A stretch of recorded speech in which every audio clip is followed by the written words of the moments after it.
ఈరోజు మనం ఏకవిహార్య అనే ఒక భిక్షువు చెప్పిన కొన్ని గాథల గురించి కొంచెం లోతుగా చర్చిద్దాం. ఆ ఏకవిహార్య అంటేనే ఒంటరిగా నివసించేవాడు. ఆ పేరులోనే ఆయన కథ మొత్తం ఉంది కదా. అవును, కరెక్ట్. ఈ గాథలు కేవలం పద్యాలు కావు, నాకు ఒకరి ఆధ్యాత్మిక ప్రయాణానికి సంబంధించిన డైరీలాగా అనిపించాయి. నిజమే, ఒక వ్యక్తిగత పత్రం లాంటివి. సరే, అయితే నా మదిలో మెదులుతున్న ప్రశ్న ఇదే: అసలు ఈ ఏకాంతం కోసం ఆయన ఎందుకింత తప్పించారు? చాలామందికి ఒంటరితనమంటే ఒక రకమైన భయం. అవును. కాని ఈయనకు అదే ఒక లక్ష్యంగా మారింది. హ్మ్. దానికి ఆయన కోరుకున్న అసలైన స్వేచ్ఛకు సంబంధమేంటి? దీన్ని మనం ఈరోజు కొంచెం విడమరిచి చూద్దాం. మీరడిగిన ప్రశ్న చాలా ముఖ్యమైనది, ఎందుకంటే ఈ ప్రయాణాన్ని మనం 3 భాగాలుగా చూడొచ్చు. ఓ, అలాగా? అవును. మొదటిది, ఏకాంతం కోసం ఆయనలో పుట్టిన ఒక తీవ్రమైన ఆకాంక్ష. సరే. ఇక రెండోది, ఆ ఆకాంక్షను నిజం చేసుకోవడానికి ఆయన చేసిన కఠోరమైన ప్రయత్నం. ఇక మూడోది, ఆ ప్రయత్నం ఫలించి ఆయన పొందిన సంపూర్ణమైన సిద్ధి. ఈ 3 దశల ద్వారా ఆయన మనకొక స్పష్టమైన మార్గాన్ని చూపిస్తున్నారన్నమాట. బావుంది. అయితే మొదటి దశతోనే మొదలు పెడదాం. ఈ తీవ్రమైన కోరిక ఎక్కడ మొదలైంది ఇది? ఆయన ఇంకా భిక్షువుగా మారకముందు, అంటే ఉపసంపదకు ముందు ఎలా ఉండేదన్న మానసిక స్థితి? ఆయన ప్రయాణం ఒక బలమైన కోరికతో మొదలవుతుంది. 537వ గాథలో ఆ కోరిక ఎంత స్పష్టంగా ఉందో చూడండి. ఏమంటారందులో? ఆయన ఏమంటారంటే, ముందు వెనక ఎవరూ లేనప్పుడు అడవిలో ఒంటరిగా నివసించడం చాలా సుఖంగా ఉంటుంది. ఆ, ఇక్కడ ఆయన ఒంటరితనం వల్ల కలిగే బాధ గురించి మాట్లాడట్లేదు. లేదు లేదు. ఒంటరిగా ఉండటంలో దొరికే ఒక ప్రత్యేకమైన సౌఖ్యం గురించి మాట్లాడుతున్నారు. ఆ సుఖం అనే మాట నాకు చాలా ఆసక్తికరంగా అనిపించింది. సాధారణంగా సుఖం అంటే మనకు ఇష్టమైన వాళ్లతో ఉండటం అనుకుంటాం, కాని ఈయన ఒంటరిగా ఉండటంలో సుఖం అంటున్నారు. అవును. ఇక్కడ వాడిన పాలీపదం ఫాసు అనుకుంటా కదా, దాని అర్థమేంటి? అవును, ఫాసు. దీనికి సౌఖ్యం, సౌకర్యం, సులభమైన జీవనం అనే అర్థాలున్నాయి. అయితే అంటే లగ్జరీ కాదు. అస్సలు కాదు. ఇది లగ్జరీకి సంబంధించిన భౌతిక సౌకర్యం కాదు. ఇది అంతర్గత ప్రశాంతతకు, ఏ ఆటంకం లేని మానసిక స్థితికి సంబంధించింది. ఓకే. అందుకే బౌద్ధ సాహిత్యంలో అరణ్యవాసాన్ని అరణ్యం బుద్ధవణ్ణితం అంటారు. అంటే బుద్ధునిచే ప్రశంసించబడినది అని. సరిగ్గాదే. ఒక లక్ష్యం పెట్టుకున్న భిక్షువుకు, అంటే పహెతత్తస్ర భిక్షునోకు ఇదొక అవసరమైన సాధన. మనల్ని డిస్టర్బ్ చేసే ప్రపంచం నుండి దూరంగా మనసుతో మనం పని చేసుకోవడానికి కావలసిన ఒక ప్రదేశం అన్నమాట. అంటే ఒక రకంగా చెప్పాలంటే ఈ రోజుల్లో మనం చెప్పే డిజిటల్ డీటాక్స్ లాంటిదా? మనల్ని నిరంతరం డిస్ట్రాక్ట్ చేసే నోటిఫికేషన్లు, సోషల్ మీడియా నుండి దూరంగా ఉండటం లాంటిదేనా? ఒక రకంగా చెప్పాలంటే అవును. కానిది ఇంకా లోతైనది. ఆ తర్వాతొచ్చే గాథల్లోని వర్ణనలు చూస్తే మనకు అర్థమవుతుంది. 539వ గాథలో యోగులకు ఆనందాన్నిచ్చే ఒక ప్రదేశం గురించి చెప్తారు.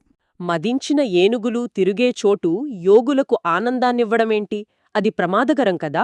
ఈ పోలికలో ఏదైనా అంతరార్థం ఉందా? అద్భుతమైన ప్రశ్న. ఇక్కడే కవిత్వం యొక్క లోతు మనకు కనిపిస్తుంది. మదించిన ఏనుగు అనేది అదుపులేని ఇంద్రియాలకు, మనసులోని అణచలేని కోరికలకు ఒక ప్రతీక.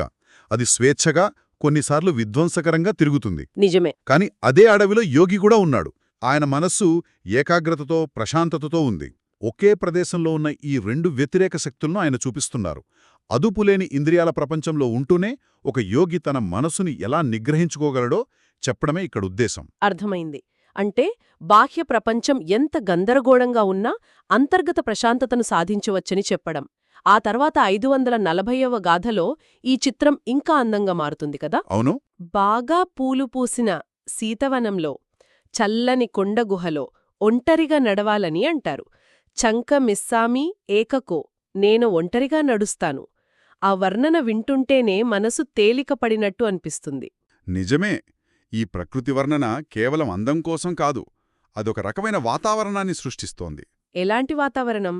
సమాజంలోని ఒత్తిళ్లు, అంచనాలు, గందరగోళం ఇవేవీ లేకుండా ఏకాగ్రతతో కూడిన మనస్సును పెంపొందించుకోవడానికి సహాయపడే వాతావరణమది.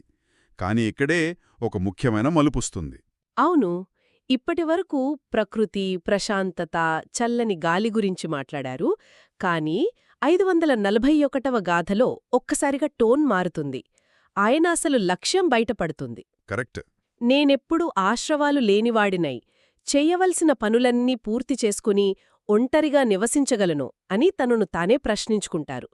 ఇక్కడ అనాసవో అనే పదం వస్తుంది. మ్మ్. కేవలం ప్రశాంతత కోసం అడవికి వెళ్లడం వేరు, ఆశ్రువాలు లేకుండా చేసుకోవడం వేరు.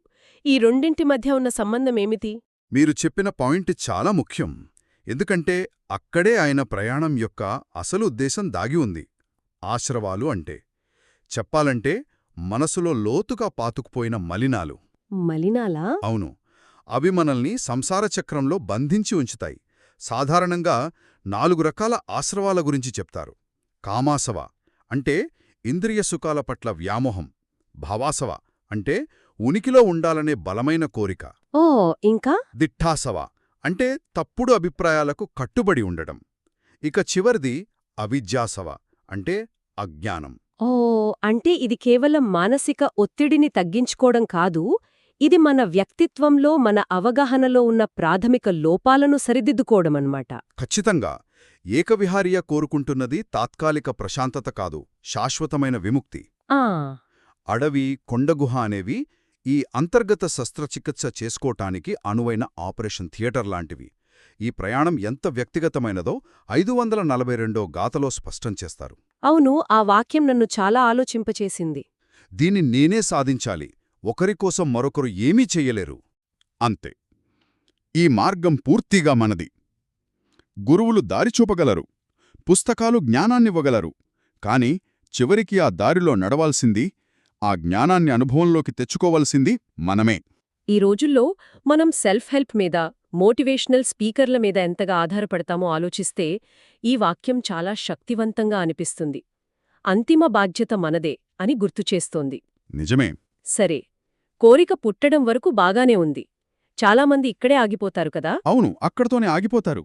మరి ఏకవిహార్య ఈ కోరికను నిజం చేసుకోవడానికి ఎలాంటి కఠినమైన చర్యలు తీసుకున్నారు? ఆయన ప్రతిన ఎలా ఉంది? ఇక్కడే మనం రెండో దశలోకి, అంటే కార్యాచరణలోకి ప్రవేశిస్తున్నాం. 543వ గాథ చాలా శక్తివంతమైనది.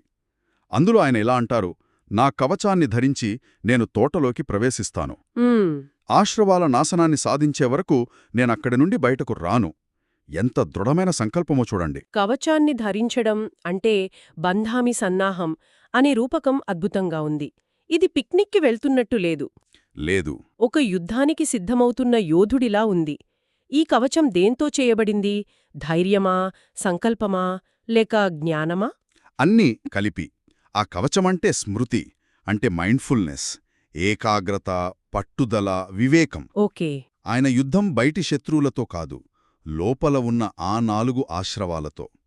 ఆయన అడవిలోకి వెళ్తున్నది ప్రపంచం నుండి పారిపోవడానికి కాదు, తన అంతర్గత శత్రువులను ముఖాముఖిగా ఎదుర్కోవడానికి.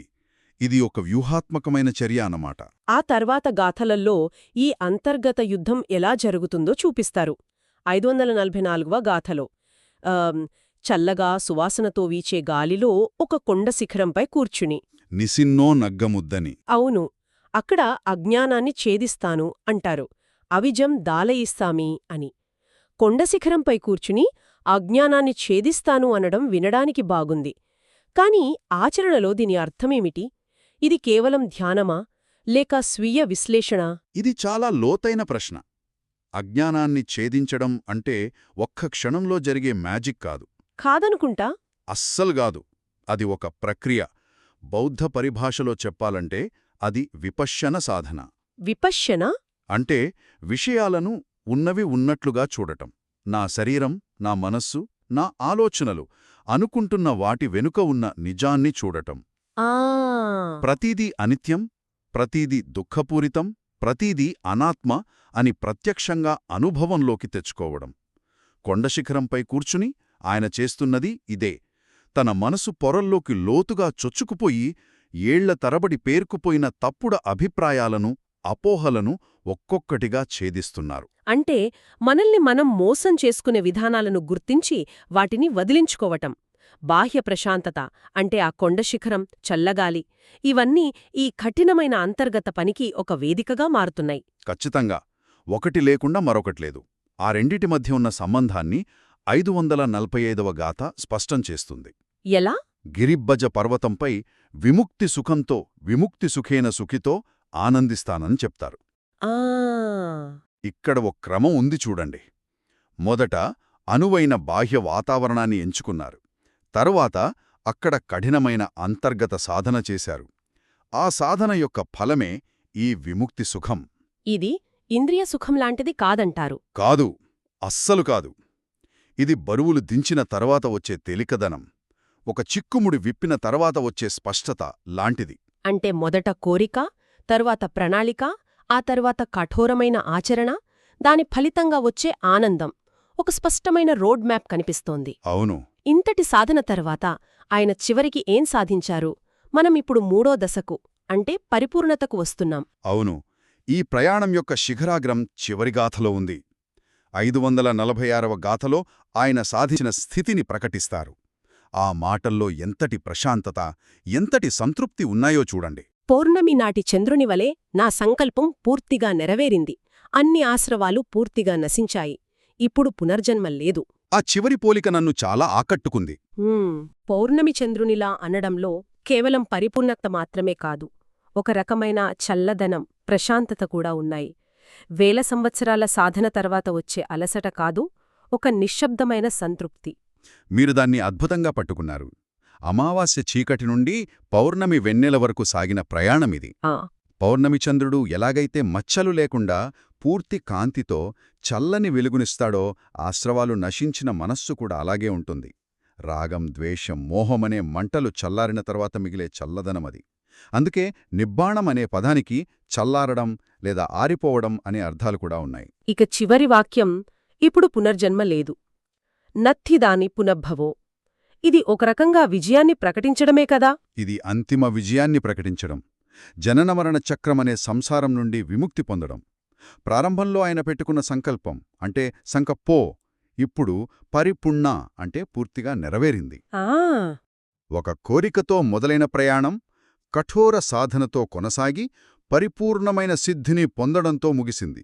కోరిక, ప్రయత్నం, ఫలం, ఈ మూడు దశలు ఒకదానికొకటి ఎలా ముడిపడి ఉన్నాయో ఈ గాథలు స్పష్టంగా చూపిస్తాయి.